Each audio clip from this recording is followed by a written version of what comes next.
So I've cleaned up my station. I'm ready to make burritos. Now, let me just add, the nice thing about making breakfast right after dinner is there's still room in the dishwasher. So cleanup only took me maybe 2 minutes. Awesome, time saving. Okay, so this dish I make mostly in the food processor. It makes it fast and easy, and I'm using leftovers from dinner. So for dinner we had a dish with rice and a dish with beans in it. So I made extra. Always make extra. When you make those things, you can freeze them or put them up and use them at another time. Saves you a lot of time. I use dried beans. I have about 1.5 cups of dried beans and probably about 1.5 cups of short grain brown rice left over for that. So you can use canned beans if you want. It's about a can's worth of beans, 1.5 cups. So, and that's like $1 a can for an organic bean at the grocery store. But you can buy a whole bag of dried beans for about a lot less than that. But you do have to have time to cook them. So take that into consideration. I totally get it. So what I'm going to do is I have some cilantro. I had an extra bunch left over from dinner, so I'm just going to cut that off and put it in the microwave. Excuse me, the food processor. No microwave on this dish. Okay. And then we need a green onion. I'm going to take off the not so good parts, and I'm going to chop it up a little bit. If you don't chop your green onions, they'll tend to shred in the food processor, and then you end up with long strands of it. So I'm going to just pop that right in the food processor as well. And I have a little baby jalapeno from my garden. You can use as much jalapeno as you want. I'm going to put the seeds in since this one's so small. We don't like things super spicy though at our house. If you like things spicy, then put in a lot. Essentially what we're doing is sort of making like a salsa in here. We're going to add tomatoes to it later. I don't want the tomatoes to get too mushy. And a little bit of salt, that helps it break down and adds extra flavor. Oh yeah, and some cumin. That is all the seasoning that goes in this. Cumin and a little salt. And add as much as you like. If you like cumin, add it in. If you don't like cumin, don't add it in. I almost didn't realize I had jalapeno, so I almost pulled a chipotle chili pepper that I have in my refrigerator to use in the adobe sauce. That's really good in this too. It gives it a little smokier flavor. So you can make it any way you want, but I'm going to blend this. What I'm really doing is finely chopping all the vegetables that went in.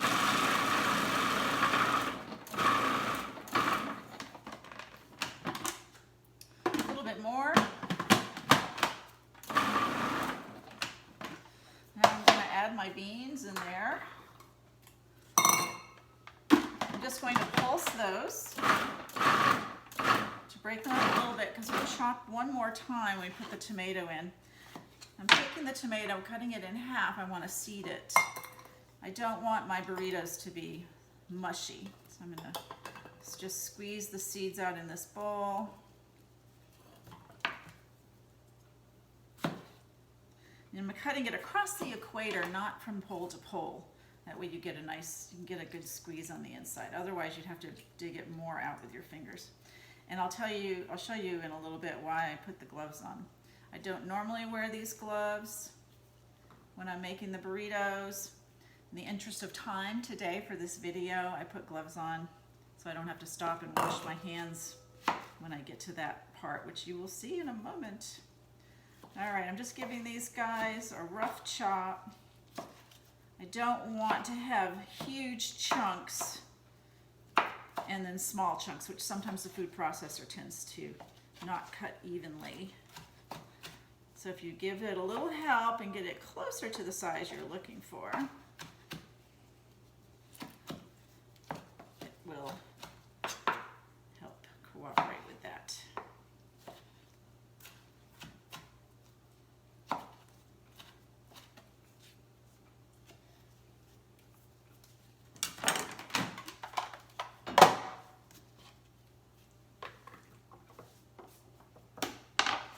One more half.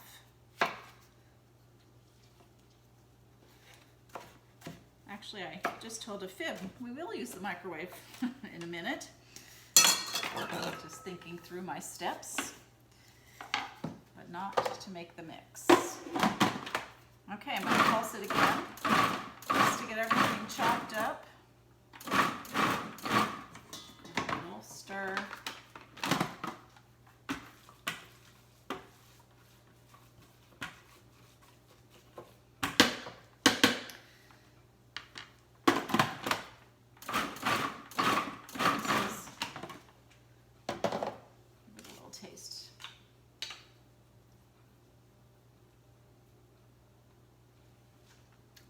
very graceful. Uh-oh, that's a little spicy.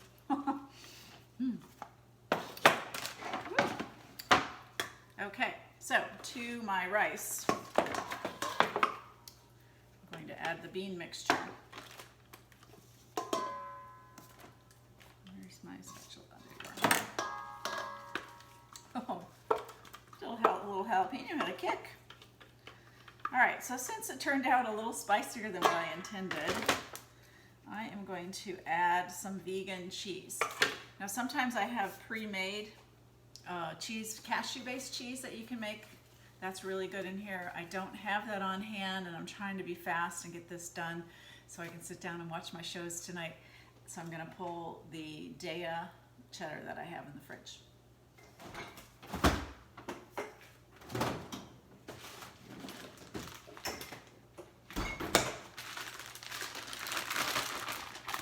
This will help cut the spiciness. It'll also help bind it together when you reheat it. Okay, now here's why I have the gloves. I'm going to get in here and mix it. Your hands are the best mixing tools ever. God really created us perfectly for this. Okay, look at that. And this is what the mix looks like.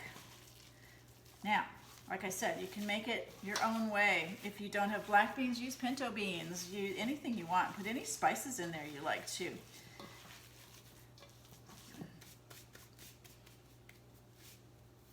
And that, excuse me, that pepper. That is why I use the gloves. I don't have to go wash my hands. Okay, so I'm going to put my mix right here. I have some whole wheat flour tortillas. Unfortunately, these do have oil in them. I could not find a source in the whole wheat today that did not have oil. There are some corn tortillas that do not use oil. Unfortunately, I'm not a fan of corn tortilla. Sorry about that. But if you like corn tortillas, go for it. That would make it also gluten-free as well. So I put these between two damp paper towels. I'm going to microwave them for 30 seconds. It helps make them easier to manipulate. So I'll put this in the microwave. I'll be right back.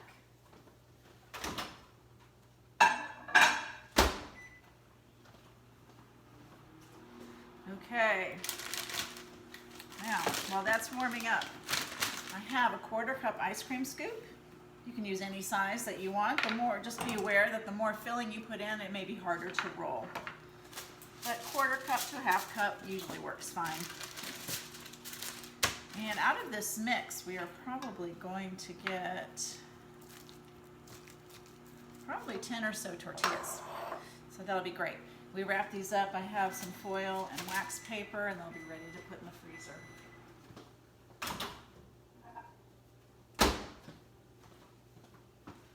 Okay, so the tortillas are warm. And I'm just going to do all 3 at once. Let me move this bowl so you can see what I'm doing. Laying out the tortillas. This is the trickiest part of the whole operation. Okay. I'm going to put a 1/4 cup of a scoop in each one. And I'm taking my scoop and I'm pushing it on the side so it's nice and full. Getting a nice full 1/4 cup. Okay. So here we go. Once you learn this, you can roll them really fast and be done. So I have the scoop of mix in the middle. I'm rolling the tortilla over it and shaping the mixture into a log. So I have a filling log. Now I'm taking the sides up and I'm going to pinch them gently around, not tightly, so I'm not misshaping my log, but pinching them around. Then I'm going to fold up the bottom edge, roll it over, and roll it up. And by pinching it around the filling, it keeps the edges tucked in so you don't have any of those big points coming off the side. I'm going to take a cut of this piece of this pre-cut wax paper that I picked up at Sam's and fold it over and roll it up. And then a piece of foil.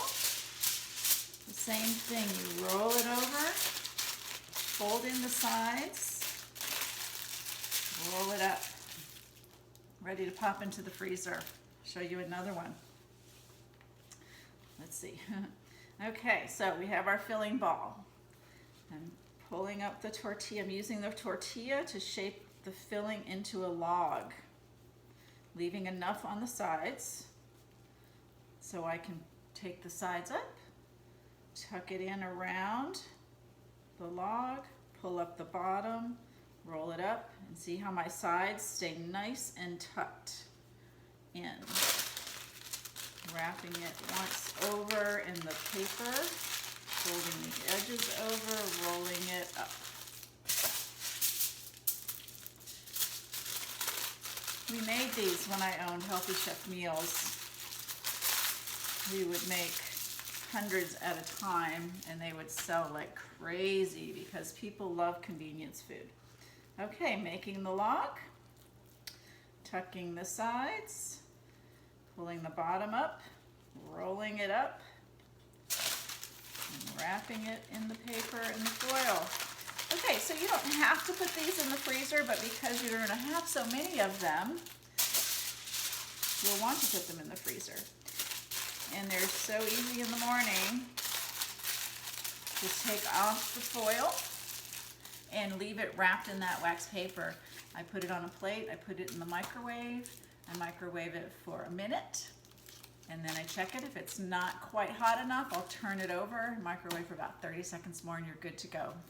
And I am a big grab and go eater. A friend of mine who does not use the microwave told me today that he likes to put these in his toaster oven. It takes about maybe 3 minutes or so. Take the paper off first. So now we have breakfast for tomorrow and a few days after that. I hope you enjoyed these recipes and keep eating healthy.